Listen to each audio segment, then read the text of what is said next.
Mesmo com esse tempo de chuva, mas vamos continuar louvando o nome do Senhor, porque Ele é digno de toda honra, de todo louvor e toda adoração. Então louve com as suas palmas, com a sua voz, adore o nome do Senhor. Eu vejo a glória do Senhor hoje aqui, a sua mão, seu poder sobre mim. Os céus abertos hoje eu vou contemplar o amor descer neste lugar. Eu vejo a glória, eu vejo a glória do Senhor hoje aqui, a sua mão, seu poder sobre mim. Os céus abertos hoje eu vou contemplar o amor descer neste lugar. Eu quero ver agora o seu poder, a sua glória inundando meu ser. Vou levantar as mãos e vou receber, vou louvar o seu nome, porque eu sinto o Senhor me tocar. Com as palmas. Eu vejo a glória do Senhor, eu vejo a glória do Senhor, a sua mão.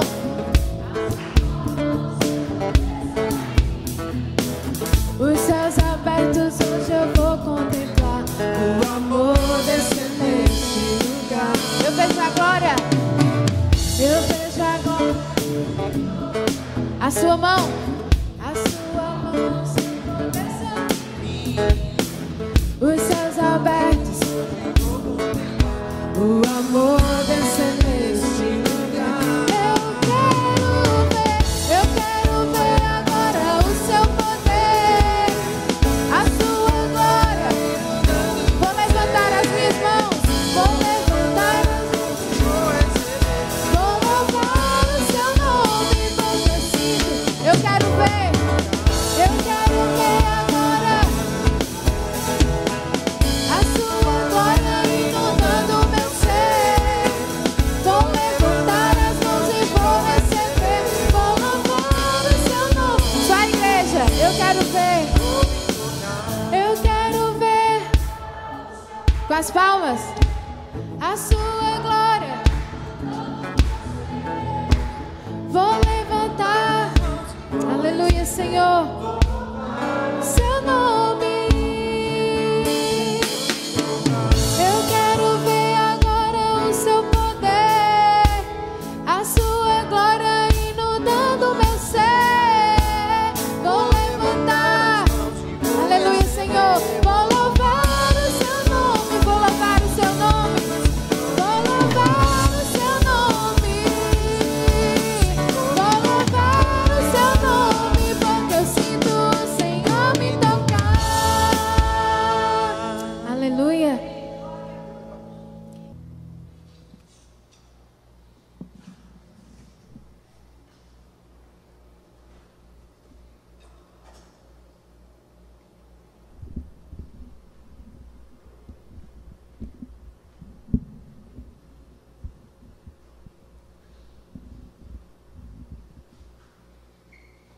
Carlos Drummond de Andrade dizia que as pessoas deveriam vir com rótulos, né?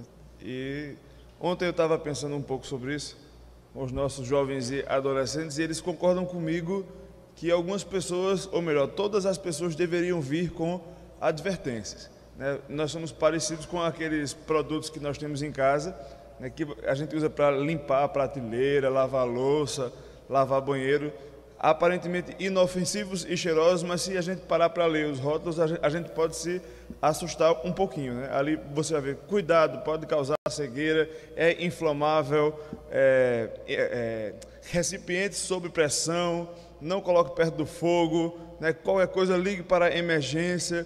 E se a gente for ler ali as observações de verdade do que é que aqueles produtos podem ocasionar na vida de alguém que manipulá-los de maneira despreparada, você vê que é uma coisa mais séria do que parece, né? E parece que assim são as pessoas, aparentemente inofensivas, belas e cheirosas, porém cheias de advertências, pior, mais cifradas do que uma embalagem de um produto químico. Nós não viemos com rótulos avisando as pessoas o que é que pode ser perigoso para elas. Ontem eu dei a oportunidade para alguns dos jovens e adolescentes advertirem sobre os seus namorados. E o que eu mais ouvi foi: cuidado, altamente irritado, cuidado, não contrarie, é cabeça dura, cuidado, não fale a verdade. E aí, se eu desse essa mesma oportunidade para cada um aqui falar sobre alguém que você convive, que você já percebeu os possíveis perigos, talvez fosse dar muito pano para a manga e ia dar mais confusão do que daria com jovens e adolescentes. Mas o fato é que todos nós temos algumas advertências cifradas nas nossas personalidades. Afinal, nós somos todos feitos da mesma matéria-prima, que é carne e osso e pecado. A Bíblia fala que o homem e a mulher foram feitos à imagem e semelhança de Deus, e essa imagem e semelhança de Deus era perfeita, e através da entrada do pecado no mundo, começaram a surgir nuances na nossa essência, no nosso ser, que nos tornaram pessoas difíceis de se relacionar. Nós somos seres feitos para o relacionamento, porém cada vez mais difíceis de viver esse relacionamento. Jesus, o maior especialista nos dilemas humanos e na vida humana, sabia muito bem disso e dedicou alguns minutos dos seus longos discursos a ensinar a arte do bem viver com as outras pessoas. E eu convido você a abrir sua Bíblia lá no Evangelho de Lucas, capítulo 6, quando Jesus faz uma dessas explanações e ele explica como e por que nós precisamos nos relacionar. Lá em Lucas capítulo 6, versículo 27 até o 49.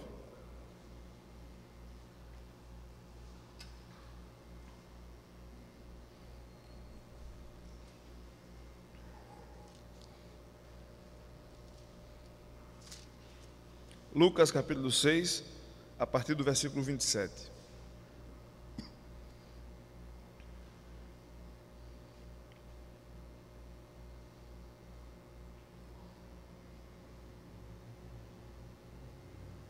Diz assim: digo-vos, porém, a vós outros que me ouvis, amai os vossos inimigos, fazei o bem aos que vos odeiam, bendizei aos que vos maldizem, orai pelos que vos caluniam, ao que te bate numa face, oferece-lhe também a outra, e ao que tirar a tua capa, deixa-o levar também a túnica. Dá a todo o que te pede, e se alguém levar o que é teu, não entre em demanda. Como quereis que os homens vos façam, assim fazei-o vós também a eles. Se amais os que vos amam, qual é a vossa recompensa? Porque até os pecadores amam aos que os amam. Se fizerdes o bem aos que vos fazem o bem, qual é a vossa recompensa? Até os pecadores fazem isso. E se emprestais àqueles de quem esperais receber, qual é a vossa recompensa? Também os pecadores emprestam aos pecadores, para receberem outro tanto. Amai, porém, os vossos inimigos, fazei o bem, e emprestai sem esperar nenhuma paga. Será grande o vosso galardão, e sereis filhos do Altíssimo, pois ele é benigno até para com os ingratos e maus. Sede misericordiosos, como também é misericordioso o vosso Pai. Não julgueis e não sereis julgados, não condeneis e não sereis condenados, perdoai e sereis perdoados, dai e dá-se-vos-á. Boa medida, recalcada, sacudida, transbordante, generosamente vos darão, porque com a medida com que tiverdes medido, vos medirão também. Propôs-lhe também uma parábola, Jesus: pode porventura um cego guiar outro cego? Não cairão ambos no barranco? O discípulo não está acima do mestre? Todo aquele, porém, que for bem instruído, será como seu mestre. Por que vês tu o argueiro no olho do teu irmão, porém não reparas na trave que está no teu próprio? Como poderás dizer a teu irmão: deixa, irmão, que eu tire o argueiro do teu olho, não vendo tu mesmo a trave que está no teu? Hipócrita, tira primeiro a trave do olho do teu olho, e então verás claramente para tirar o argueiro que está no olho do teu irmão. Não há árvore boa que dê mau fruto, nem tampouco árvore má que dê bom fruto. porquanto cada árvore é conhecida pelo seu próprio fruto, porque não se colhem figos de espinheiros, nem dos abrolhos se vindimam uvas. O homem bom do bom tesouro do coração tira o bem, e o mau tesouro tira o mal, porque a boca fala do que está cheio o coração. Por que me chamais Senhor, Senhor, e não fazeis o que vos mando? Todo aquele que vem a mim e ouve as minhas palavras e a pratica, eu vos mostrarei quem é semelhante. É semelhante a um homem que, edificando uma casa, cavou, abriu profunda vala e lançou o alicerce sobre a rocha. E vindo a enchente, arrojou-se o rio contra aquela casa e não a pôde abalar, por ter sido bem construída. Mas o que ouve e não pratica é semelhante a um homem que edificou uma casa sobre a terra sem alicerces, e arrojando-se o rio contra ela, logo desabou. E aconteceu que foi grande a ruína daquela casa. Senhor, nós te pedimos, Pai, que o Senhor fale aos nossos corações, que a Tua palavra encontre em nós um terreno fértil e possa dar frutos em nossas vidas. Usa o Teu servo, fala conosco, Senhor. Em nome do Teu Filho Jesus nós te pedimos. Amém. Meus irmãos, nós vemos aqui Jesus dando uma aula de convivência. Primeiro, é necessário nós termos em mente para quem Jesus falava. Jesus falava para os seus seguidores, ali na terra da Palestina. Provavelmente naquela audiência tinham pessoas que eram simpatizantes de Jesus e tinham também os seus inimigos. Quando Jesus ele fazia esses grandes discursos, ele atraía multidões. E no meio dessa multidão havia pessoas que eram seus discípulos verdadeiros, tinham os seus discípulos superficiais e tinham aqueles que estavam ali só por curiosidade e ainda tinham os seus opositores. Então era uma grande aglomeração de pessoas ouvindo Jesus falar. E lembre que nos tempos bíblicos, apesar deles estarem desfrutando de uma paz romana, da Pax Romana, né, nós víamos ali uma paz meio que forçada, era o Império Romano dominando aquela região. Então, o conceito de inimigo para quem vivia esse período era um conceito um pouco mais real do que talvez eu e você do mundo ocidental tenhamos em mente. Hoje, nós declaramos inimigos mais morais do que inimigos verbalmente declarados. A qualquer momento você poderia ter a sua propriedade destituída ou perder a história do seu povo por causa dos inimigos reais que você tinha à sua volta. E eram essas pessoas que estavam ouvindo Jesus falar, eram pessoas que sabiam exatamente quem eram os seus inimigos, inimigos reais, visíveis, e que provavelmente já haviam sofrido as consequências da convivência com esses inimigos. Então, você imagina o sentimento de vingança que talvez existisse em boa parte daquelas pessoas. A vingança é algo inerente ao ser humano. Quantas histórias incríveis de vingança foram contadas e que eu e você gostamos? Quais são os seus filmes preferidos? Seus livros preferidos? Se você fizer um top 10 dos mais legais que você já leu ou assistiu, você vai achar alguma história de vingança. Não venha me dizer que você não gosta do Conde de Monte Cristo, né? Ou que você não está vendo ou assistindo algum seriado ou novela que fala de vingança. A ficção e os autores de ficção já descobriram essa verdade há muitos anos. Nós gostamos da vingança. O homem pecador, ele sente prazer na vingança, nem que não seja dele, mas a que seja do outro. E essas pessoas que ouviam Jesus falar não eram diferentes de mim e de você. Eles provavelmente esperavam o momento em que o Israel, em que eles iam poder tomar de volta o domínio da sua região e aí se vingar dos romanos.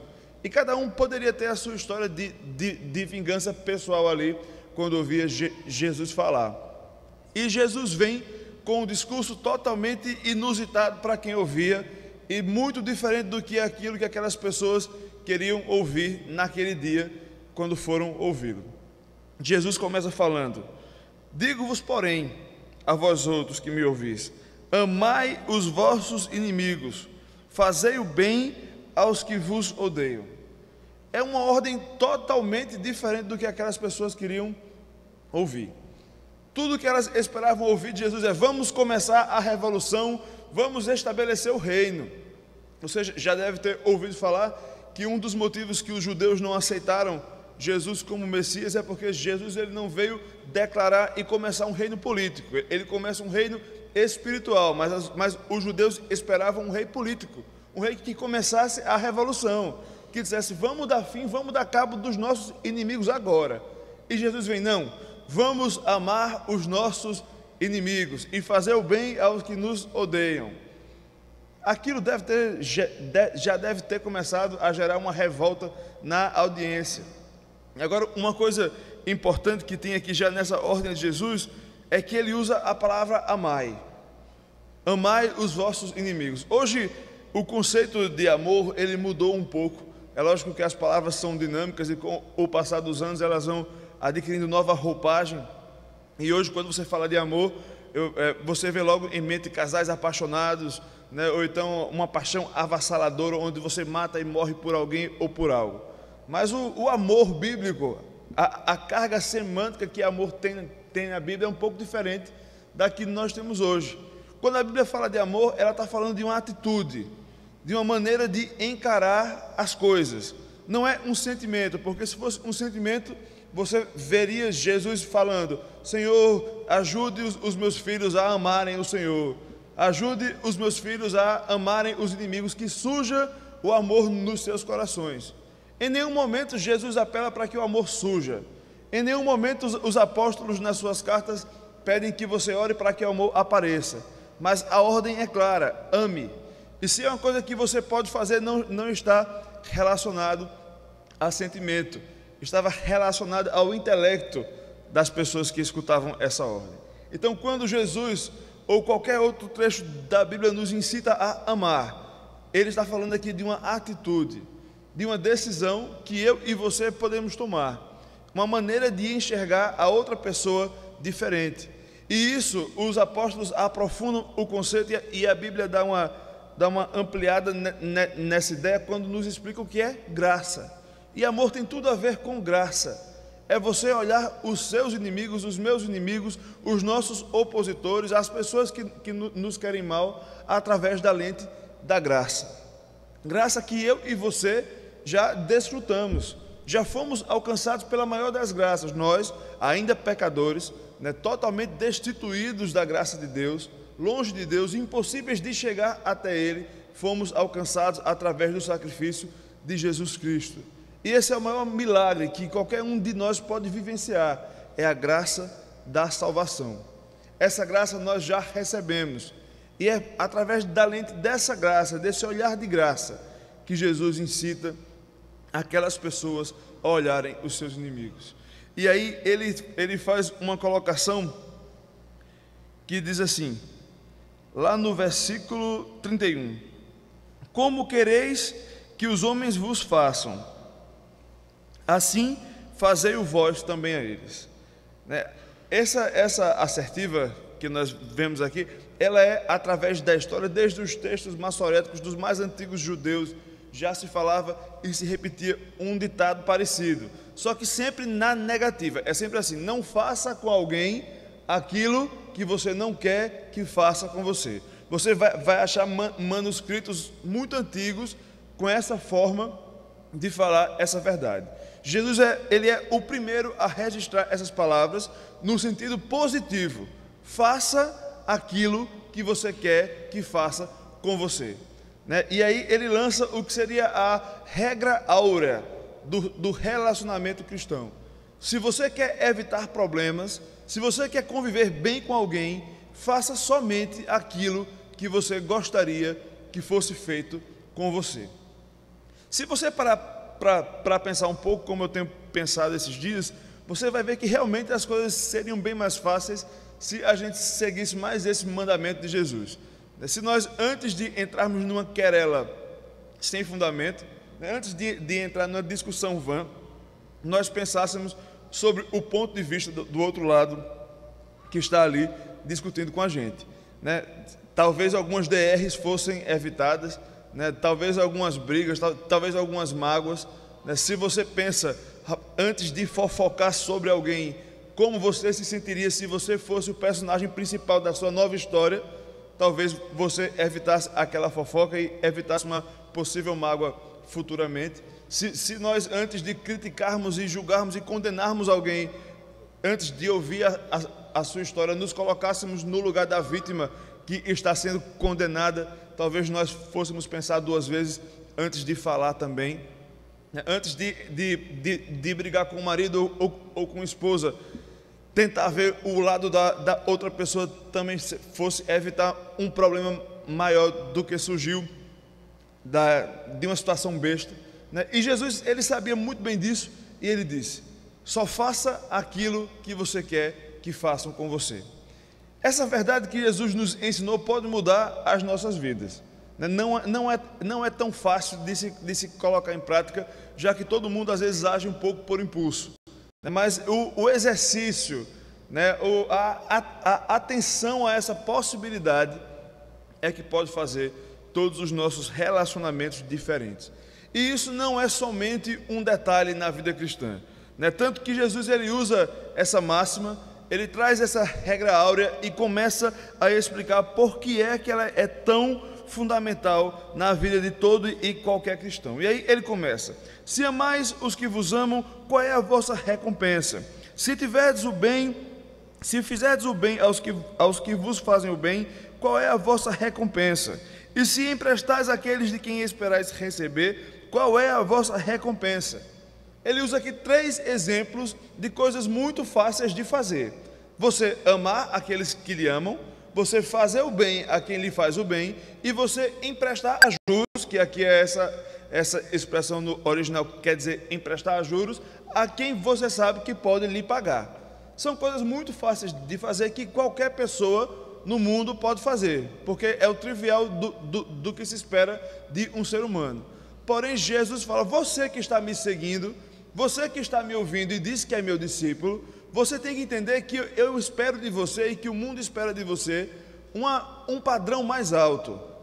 O que eu espero de você, meu discípulo, é que você ame quem lhe odeia, que você faça o bem a quem lhe faz o mal e que você empreste sem olhar a quem. O que Jesus está dizendo é que a relação do cristão, ela não é uma relação de recompensa. O apóstolo Paulo, no primeiro capítulo da primeira carta aos Coríntios, ele fala como a vida cristã é uma vida de renúncia e de abnegação. É quando nós matamos o nosso eu e damos o trono da nossa vida ao Senhor Jesus. É quando nós esquecemos dos nossos direitos, né, e entregamos os nossos direitos ao Senhor Jesus. É quando nós fazemos o bem e amamos o nosso próximo, independente se seremos amados, independente se farão o bem conosco ou não. É isso que se espera do padrão cristão. Era isso que chamava a atenção dos vizinhos quando a igreja começou a surgir. Era aquele grupo de malucos que seguiam a Cristo, que diziam que ele havia ressuscitado e que por isso havia mudado as suas vidas, e eles agora viviam em comunhão e em amor, e eles vendiam os seus bens e dividiam uns com os outros, e eles se amavam incondicionalmente.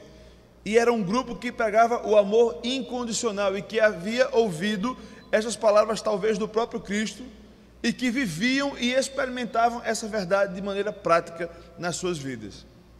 E Jesus aqui está dizendo para quem lhe ouvia: é isso que eu espero de vocês. Eu espero de você, cristão, um padrão mais alto do que a média. Eu não espero de vocês o trivial, eu espero que vocês façam além, que vocês façam mais. E ele continua explicando como é que isso funciona na prática. Não julgueis e não serás julgados. No 37. Não condeneis e não sereis condenados. Perdoai e sereis perdoados. Dai e dá-se-vos-á. Boa medida, recalcada, sacudida, transbordante, generosamente vos darão, porque com a medida com que tiverdes medido, vos medirão também. Esse trecho é o que a gente chama de lei da semeadura, onde nós colheremos o que nós plantamos.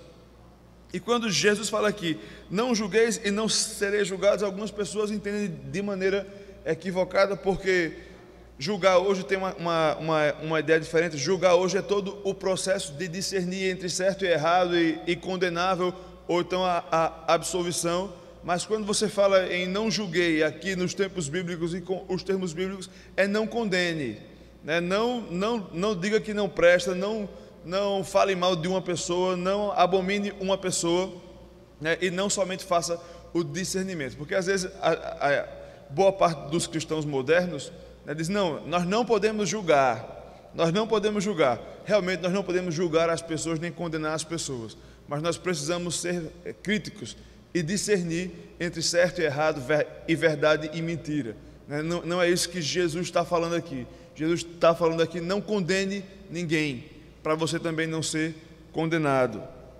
Perdoe, que você vai ser perdoado. Em outras palavras, não estoque a graça que você tem recebido. Não construa galpões do tamanho desse aqui para você só armazenar a graça que Deus tem lhe dado, diretamente e através dos irmãos.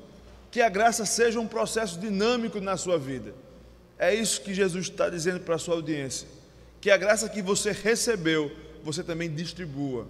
Que a graça que você foi alcançado, você também sirva para alcançar outras pessoas. E aí ele diz: por quê? Pode um cego guiar outro cego? Os dois não vão cair num barranco? O discípulo não está acima do seu mestre. Se eu e você somos chamados cristãos e fomos chamados por Deus para sermos luz do mundo, para fazer diferença no mundo, nós precisamos necessariamente ter um padrão mais alto, porque se for um cego guiando outro cego, os dois vão cair no abismo. Se não houver uma diferença moral, ética na vida do cristão, como ele vai fazer diferença na sua sociedade ou no meio que está? Se eu amar somente quem me ama, o que eu vou ser diferente daquela pessoa que nunca ouviu falar de Jesus, que nunca teve um encontro pessoal com Cristo? Eu vou fazer a diferença quando eu for além, quando eu for alguém que está enxergando e puder sim guiar um cego. Aí nenhum dos dois cairão num abismo. Então nós precisamos viver esse padrão mais alto de relacionamentos, porque é através desse amor que nós colocamos em prática que as pessoas vão enxergar Cristo em nós. É assim que eu sou sal da terra, é assim que eu sou luz do mundo, é assim que as pessoas vão enxergar Cristo. O apóstolo Paulo fala que o amor seja a vossa insígnia, que as pessoas reconheçam vocês pelo amor, que quando as pessoas lembrem da igreja presbiteriana de Tambaú, lembrem, não é aquela comunidade de corações amigos e braços abertos, mas que o amor é a insígnia deles, que eles são reconhecidos porque se amam. A vontade de Jesus é que os cristãos, que os seus discípulos, aqueles que dizem ser seus seguidores, sejam reconhecidos pelo amor que têm uns aos outros. Assim nós não seremos cegos guiando cegos. E Jesus, ele aprofunda essa ideia e ele arremata e ele conclui de uma maneira muito séria, muito severa, quando ele diz no versículo 43: não há árvore boa que dê mau fruto, nem tampouco árvore má que dê bom fruto. Porquanto cada árvore é conhecida pelo seu próprio fruto, porque não se colhem figos de espinheiros, nem dos abrolhos se vindimam uvas. O homem bom do bom tesouro do coração tira o bem, e o mal do mau tesouro tira o mal, porque a boca fala do que está cheio o coração. Se eu e você não estamos dando esse fruto, tem alguma coisa errada com a nossa árvore. Pode ser que tenha algum enxerto nessa composição orgânica. Todo cristão precisa necessariamente dar bons frutos. Todo bom cristão, ele é reconhecido pelos frutos que ele dá. E é através dos frutos que eu vou saber e que Deus percebe alguém que é um cristão autêntico e um cristão nominal. Nós fazemos a diferença justamente nisso, enquanto nós dizemos que somos filhos de Deus, discípulos de Cristo, e a nossa vida não condiz com esse padrão de relacionamento que Deus espera de nós, né? E quando eu sou um autêntico filho de Deus, um autêntico discípulo de Cristo, e que vive uma constante luta para viver esse relacionamento que Jesus Cristo espera de cada um de nós. E Jesus fala que é através destes frutos que nós vamos conhecer a árvore. E muitas vezes nós precisamos fazer essa autoanálise e nos perguntarmos que tipo de frutos nós estamos dando. Sempre há tempo de corrigir e de começar a dar bons frutos. E começar a viver as verdades que Jesus pediu que nós vivêssemos. E você vê que isso tem tudo a ver com a aplicabilidade que nós damos àquilo que nós ouvimos do Senhor, àquilo que nós lemos nas Escrituras. Como diz aí no verso 46, por que me chamais Senhor, Senhor, e não fazeis o que vos mando? Todo aquele que vem a mim e ouve as minhas palavras e as pratica, eu vos mostrarei a quem é semelhante. É semelhante a um homem que, edificando uma casa, cavou, abriu profunda vala e lançou o alicerce sobre a rocha. E vindo a enchente, arrojou-se o rio contra aquela casa e não a pôde abalar, por ter sido bem construída. Mas o que ouve e não pratica é semelhante a um homem que edificou uma casa sobre a terra e sem alicerce. E arrojando-se o rio contra ela, logo desabou, e aconteceu que foi uma grande a ruína daquela casa. Se nós ouvimos e não praticamos o que Jesus nos ensinou, nós vamos ser como essa casa construída sobre areia, uma casa mal alicerçada, onde qualquer vento, qualquer dificuldade vai nos tirar do nosso alicerce e pode derrubar tudo que nós construímos. Mas se nós ouvimos as palavras de Jesus e praticamos, teremos fundamento sólido, né? E qualquer dificuldade, qualquer ventania, tornado ou furacão que passar em nossa vida, nada poderá nos abalar, porque nós estamos praticando e temos raízes profundas, e a nossa árvore dá bom fruto, e disso faz parte os relacionamentos, as pessoas que Deus colocou nas nossas vidas. E para isso Ele espera de nós um padrão mais alto, um padrão mais elevado, onde envolve abnegação e renúncia, onde nós vivemos a regra áurea, fazer tudo aquilo que nós esperamos que seja feito para nós mesmos. Amém? Eu convido você a fechar os seus olhos, curvar sua cabeça, nós possamos gastar alguns instantes em oração, possamos pedir ao Senhor que nos mostre que tipo de frutos nós temos dado, que tipo de alicerce nós temos construído a nossa vida espiritual, que nós possamos pedir ajuda para que o Espírito Santo nos ajude a vivermos um padrão mais elevado.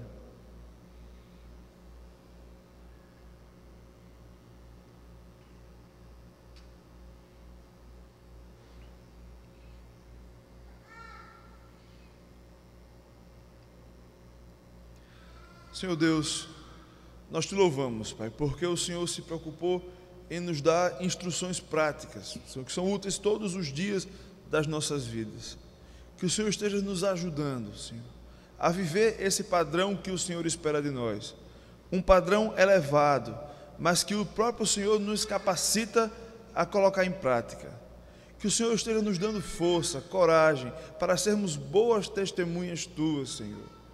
Que da nossa árvore só possam brotar bons frutos, frutos que Te agradem, Senhor. Que a nossa vida possa ser um louvor ao Senhor, dia após dia. Que nós possamos ter os nossos corações afinados com o Teu, Pai. Nos ajude a não nos conformar com a nossa própria natureza, a buscar nos relacionamentos uma maneira de Te glorificar. Nos ajude sim, Pai, a amar uns aos outros, nas nossas atitudes, que possamos olhar para o nosso próximo com o olhar da graça. Nos ajude, Senhor, a fazer o bem a quem nos faz o mal, a perdoar a quem nos ofendeu. Que nós possamos, Senhor, viver o padrão que o Senhor espera para as nossas vidas. Que o Espírito Santo possa nos incomodar a viver de acordo com aquilo com que o Senhor espera de nós. É o que nós te pedimos, Senhor, e te agradecemos. Em nome de Jesus. Amém.